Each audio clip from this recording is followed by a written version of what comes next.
Good evening from the top of the world. I hope you all are doing absolutely well, and if you're thinking about me, I'm doing good as well.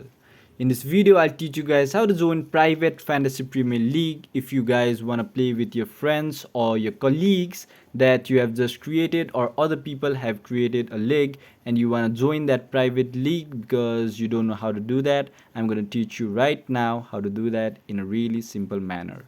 So at first, you must open up PL and go to your fantasy. This is how you go to your fantasy, and to join in into a private league you must scroll down and you'll see join leagues right here.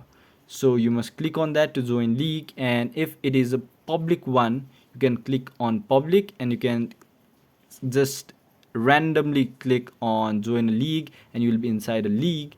And for invitational or the private league that I'm talking about, you must click on invitational and you must enter the code that your person or the people who has generated the league must provide. So they must provide a code that you must enter here, and after you enter the code you must click on join a league and you'll be inside the league and you'll be set to go. So this is how you join a private league. And if you guys learned something today or found this video helpful, please do leave a thumbs up below and comment down what you'd like to see next. Until then, have a good time.